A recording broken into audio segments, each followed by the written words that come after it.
Bonjour à toutes et à tous et bienvenue sur le podcast des Chroniques de l'éveil, le podcast qui vous aide à affiner votre introspection, à en faire un art de vivre, même si je bouscule un peu votre conscience, pour que justement vous viviez avec plus de confiance et en étant plus en présence à ce qui vous traverse, à vos pensées, à ce qui vous bouleverse, à ce qui vous anime, à ce qui vous fait vibrer, pour que cette expérience spirituelle et terrestre, qui est la vie, eh bien, elle se traverse, elle se vive, elle s'expérimente avec des ressentis, des émotions, des leçons de vie, pour que vous ne soyez plus la même personne. Je parle au niveau de votre essence, au niveau de votre âme, vous ne soyez plus la même entre le début, quand vous êtes né, et quand vous allez mourir. Et surtout pour pas que vous ayez des regrets à la fin de votre vie. Et donc ça se fait en se libérant des injonctions, en se libérant de notre petit juge intérieur qui va commenter ce qu'on a vécu, ce qu'on a fait, ce que l'on est. Et donc, ça fait 2 épisodes, là c'est le troisième que je crée sur le thème du chemin de la résilience. C'était pas du tout intentionnel au début, j'avais pas prévu de faire une série et je me suis dit, suite au premier épisode, donc c'est l'épisode 69, ce que m'a coûté ma résilience, j'ai dit: «Mais lance-toi dans une série pour expliquer le chemin». Le parcours, mais tel que je l'ai vécu, tel que je le ressens quand j'écoute, le parcours d'autres personnes qui m'inspirent, pas avec des concepts de psychologie, de développement personnel et cetera, parce que la vie, c'est une expérience. Ça se vit, ça se ressent et ça se ressent de façon différente pour chacune et chacun d'entre nous. Donc oui, il y a la partie de neurobiologie, neurosciences, physiologique, scientifique, qui crée des liens de cause à effet.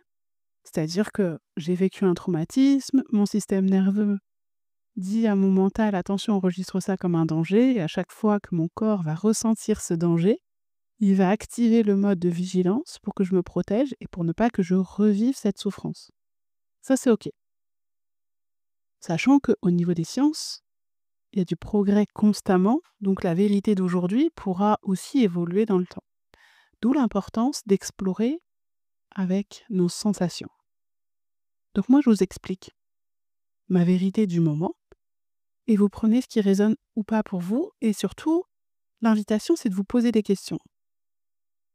L'invitation, c'est de se dire, hein: «Tiens, sur tel sujet, quelle est ma relation à ce que j'ai vécu, à ce que j'ai ressenti, à ce que je pense?» et cetera. Pour changer votre paire de lunettes.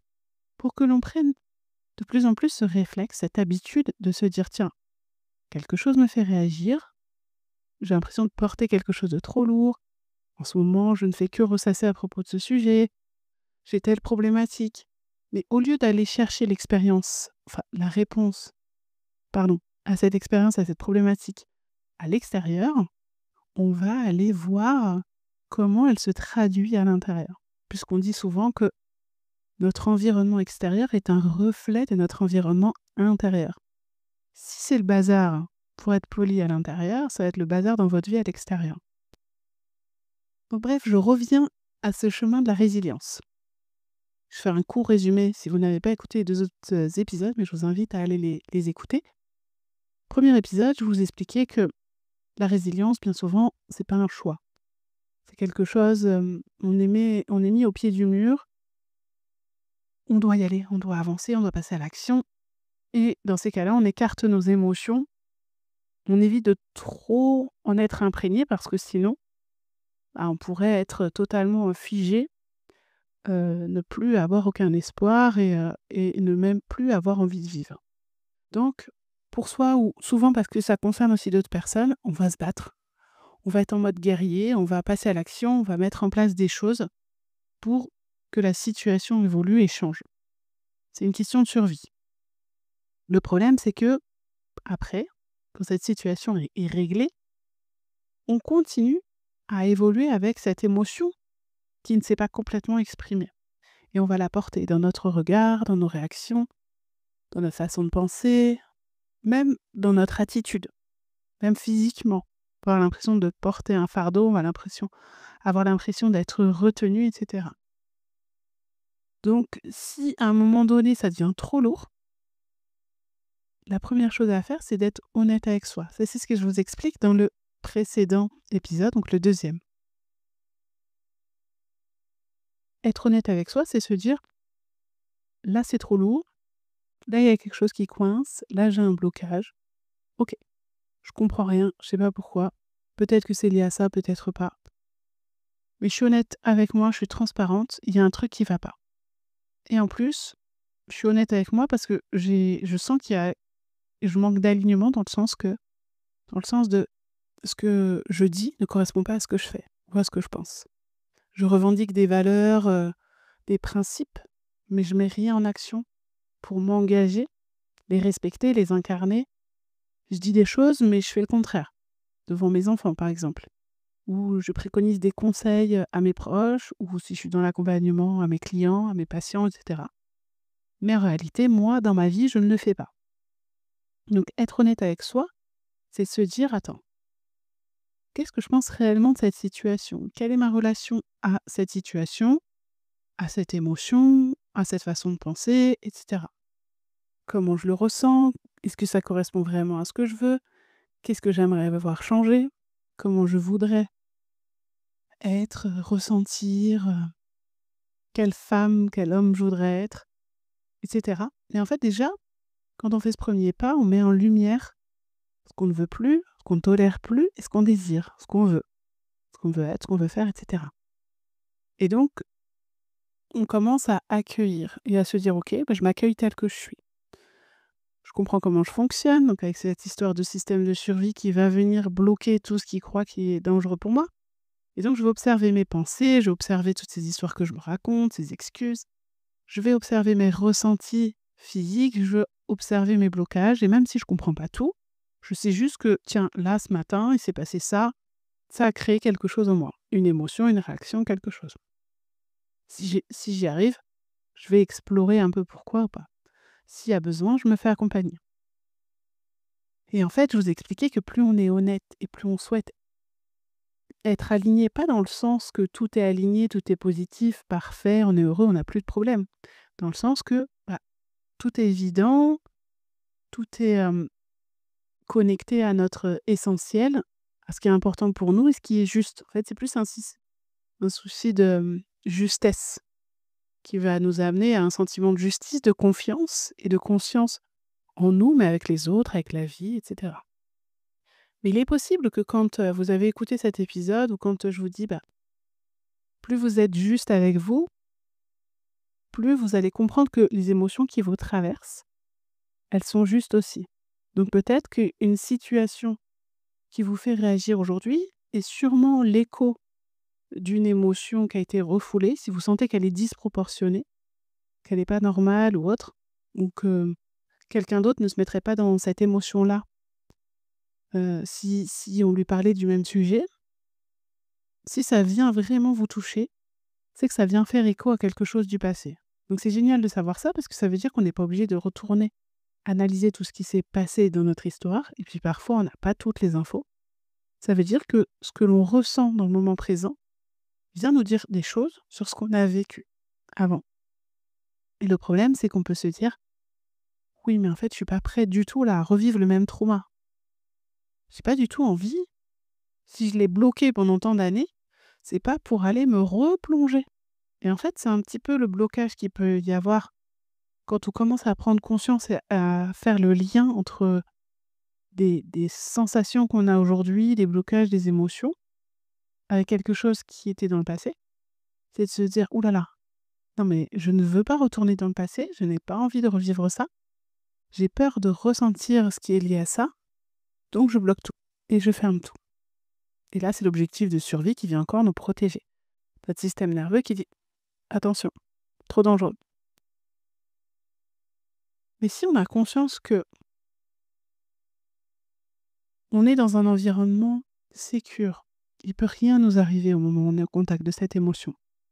Je vous racontais dans l'épisode précédent que, je sais plus si j'ai donné les détails, mais j'apprends que des enfants ont été placés, des enfants que je connais, qui ont grandi avec mon fils pendant toutes les années de maternelle, ont été placés, donc ne sont plus avec leurs parents. et que le lendemain matin, je prends mon petit déj, je repense à ça et ça vient vraiment me bouleverser, me toucher en plein cœur. Je sens que mon âme, enfin tout est touché, tout est c'est pas juste: «Oh, c'est triste pour ses enfants» et cetera. Non, il y a quelque chose de beaucoup plus profond qui vient me toucher. Ça m'a aidée à me dire: «Mais tu vu? Toi qui croyais que le fait d'avoir été abandonnée, adoptée et cetera, ça te touchait pas, que tu avais réussi à vivre ça, comme un fait divers, complètement coupé de tes émotions, bah, en fait, tu te rends compte que non, ça vient te toucher». Comme j'étais dans ma cuisine, il pouvait rien m'arriver. Je suis adulte. Personne va venir, m'enlever, me placer. Il y avait mon fils, c'était un mercredi matin qui regardait la télé dans le salon tranquille à côté de moi. Dans la pièce d'à côté, je savais qu'il était en sécurité. J'ai une confiance absolue dans notre relation. J'ai aucun doute, aucune peur de qu'on m'enlève mon fils, hein. Il y a pas du tout de projection là-dessus. C'était juste la possibilité, le cadeau de cette émotion de petite fille, qui ne s'était pas exprimée, en tout cas pas depuis, 35 ans, qui s'autorisait un petit peu à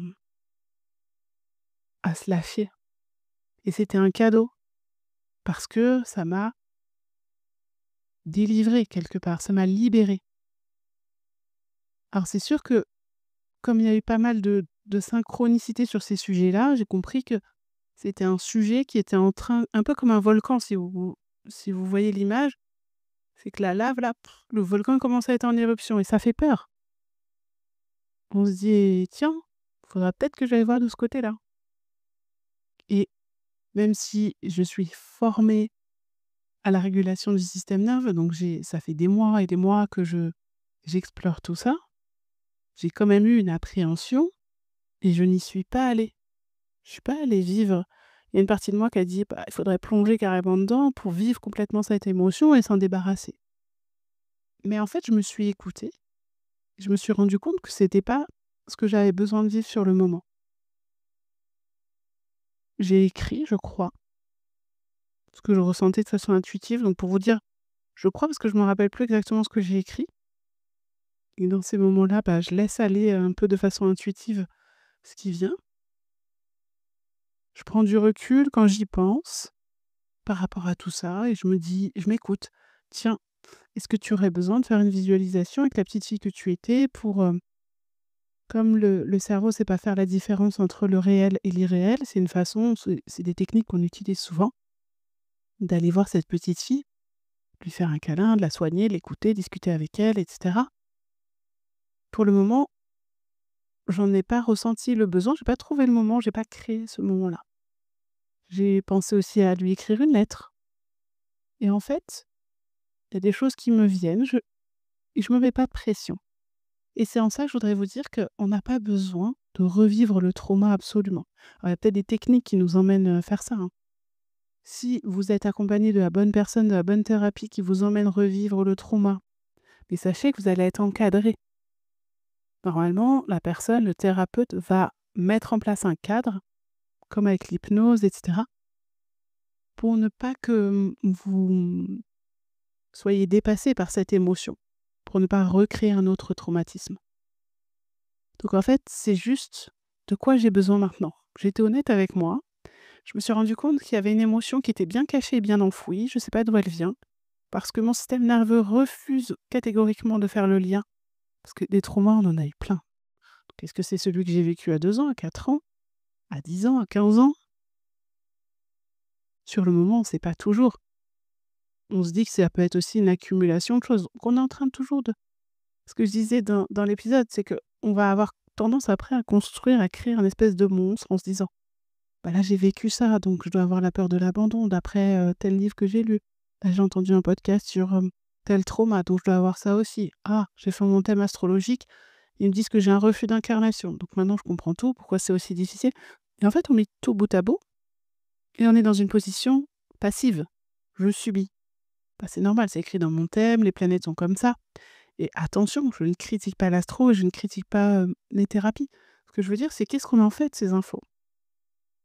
Et en fait, si on construit un «monstre» entre guillemets en voyant toutes les galères dans lesquelles nous sommes, toutes les mauvaises, énergies des planètes, tous les traumas transgénérationnels que nous portons, si on se dresse un autoportrait qu'à travers ça, bah, le mal-être, il grandit. Alors qu'en réalité, on peut faire des exercices très simples comme l'exercice de la pendulation, c'est ce que je vous fais faire lors des séances.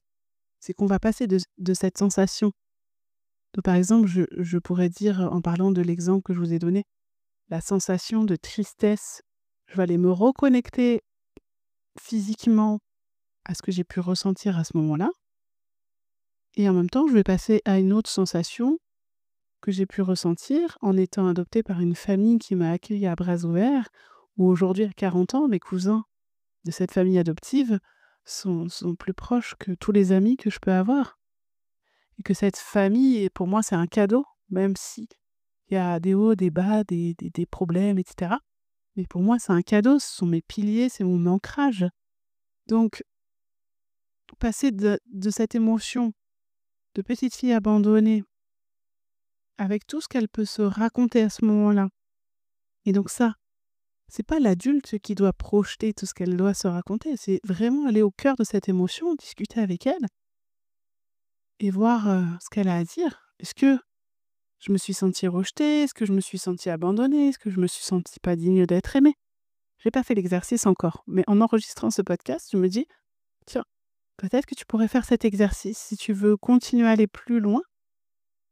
Parce que l'objectif, c'est de me libérer de cette émotion que je me traîne depuis des années pour clairement vivre ma sensibilité, mes émotions au moment T. Ça, c'est triste. Je ressens de la tristesse, je vis ma tristesse, je passe à autre chose. Mais je ne suis pas limitée et freinée par une tristesse qui est enfermée à l'intérieur de moi. Ou une colère. Ou toute autre blessure, toute autre émotion que j'ai pu ressentir. Et peut-être que là, en soignant cette tristesse liée à cet événement, il va faire remonter d'autres choses. Et donc c'est pour ça que je dis: «C'est un chemin» et sur Facebook, j'ai demandé aux gens, quelle était leur relation à la résilience. Je sais plus si j'en ai parlé du coup dans l'épisode précédent, mais c'est pas grave. Je vais revenir dessus. Il y a quelqu'un qui m'a dit: «On croit que la résilience, c'est la difficulté, c'est le rejet de cette émotion. En réalité, la résilience, c'est d'être au contact de cette émotion» et c'est vrai, c'est ça en fait. C'est ça le chemin. C'est-à-dire que sur le moment, on est obligé de rejeter l'émotion.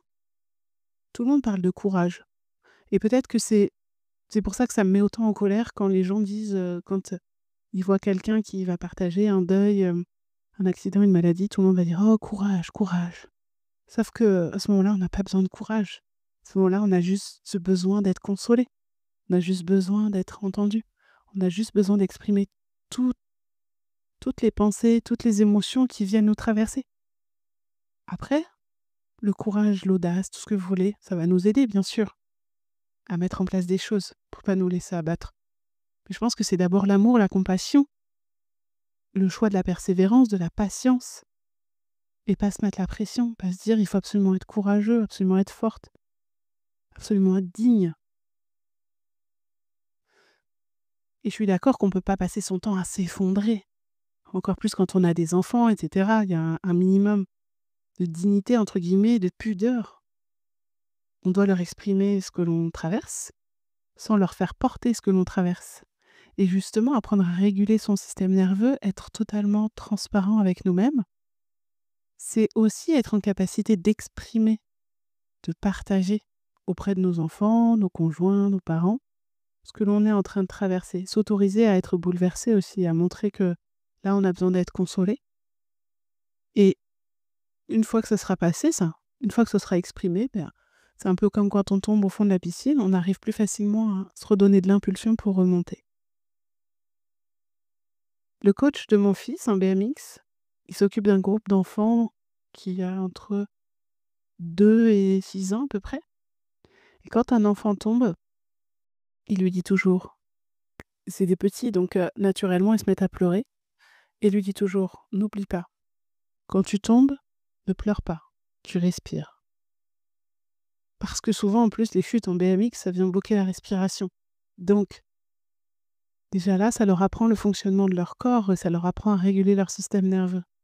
Ça veut pas dire qu'ils ont pas le droit de pleurer, mais ça veut dire que pour aller mieux, la première chose à faire, c'est: «Je respire». Et c'est souvent le secret de tout. Donc si vous voulez aller au contact de ces émotions, pensez à la respiration. Il y a beaucoup d'exercices de respiration qui peuvent vous aider aussi à changer d'état de conscience, à vivre ça. Il y a beaucoup de thérapies qui vont utiliser le corps pour éliminer les traumas.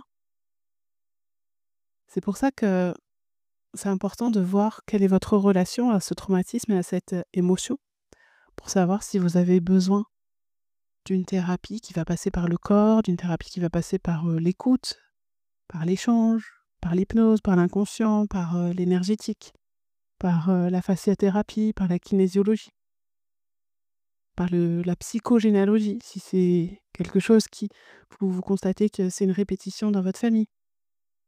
Mais être au contact de l'émotion qu'on a vécue au moment du traumatisme ne veut pas forcément dire revivre ce traumatisme.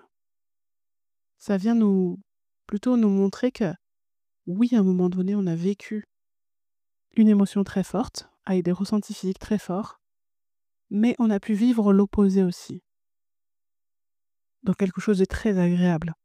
Et souvent, quand on fait l'exercice, les gens vont me décrire cette sensation douloureuse comme quelque chose de lourd, qui pique, qui est chaud, qui est enfermé, qui est noir, qui prend beaucoup de place. Et quand on passe à la sensation agréable, c'est souvent les mêmes mots qui reviennent. La légèreté, c'est pas un endroit, c'est dans tout le corps, ça les enrobe, ça les entoure, ça les remplit. Et c'est souvent les mêmes mots pour ce côté-là.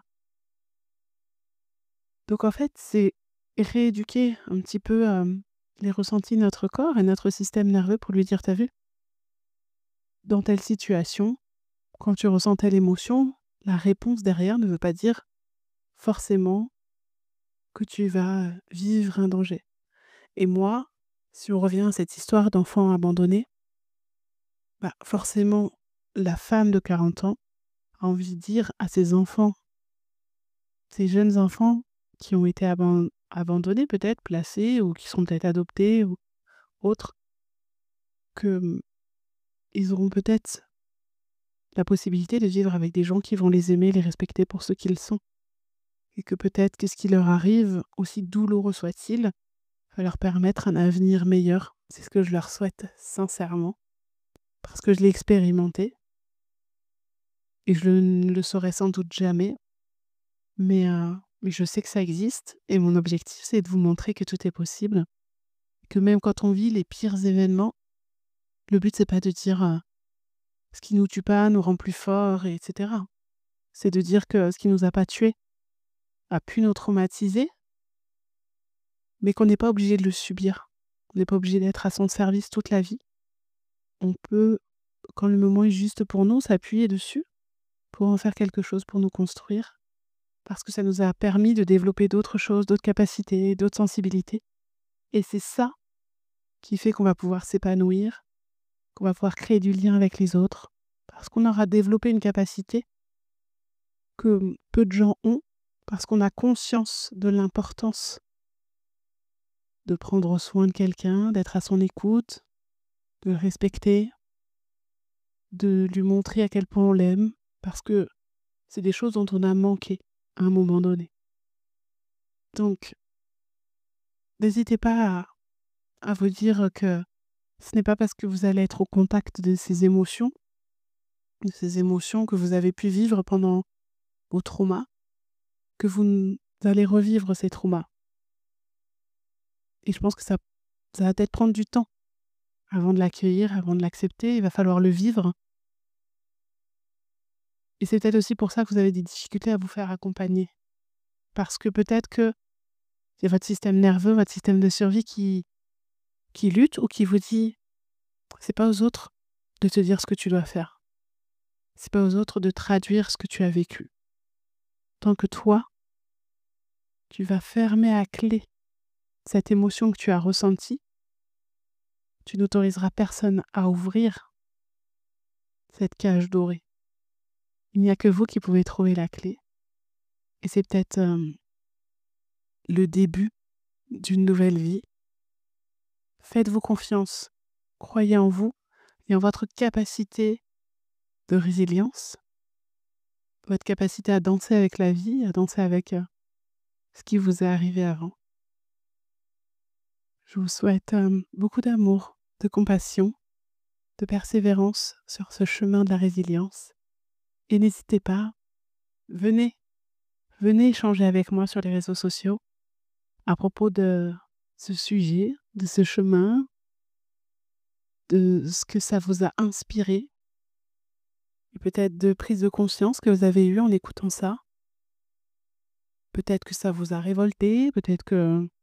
Peu importe. Comme j'ai dit, c'est ma vérité du moment, c'est l'expérience que je vis, c'est ma conception de la résilience, telle que je la vis, au moment où je la vis, et vous prenez ce qui résonne pour vous. Si ça résonne pas, c'est pas grave. Le principal, c'est juste de vous dire que vous n'êtes pas obligé de subir, en fait, toute votre vie, des traumas, des émotions qui sont coincées. Tout peut se libérer.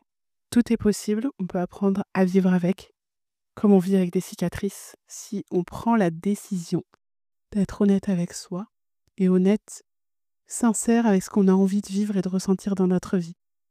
Soit on a envie de continuer à subir, soit on a envie que ça bouge, et on va se donner des moyens pour y arriver. Je serais ravie de vous accompagner sur ce chemin. Vous pouvez venir aussi échanger dans le cocon. C'est un espace gratuit pour des personnes résilientes, ces personnes comme vous et moi, qui pendant longtemps ont cru qu'elles devaient être fortes, se couper de leurs émotions, faire passer les autres avant, et qui aujourd'hui ont envie de se choisir parce qu'elles ont compris qu'être solide à l'intérieur, c'est la porte ouverte pour être solidaire à l'extérieur. Je vous dis à très vite pour un nouvel épisode.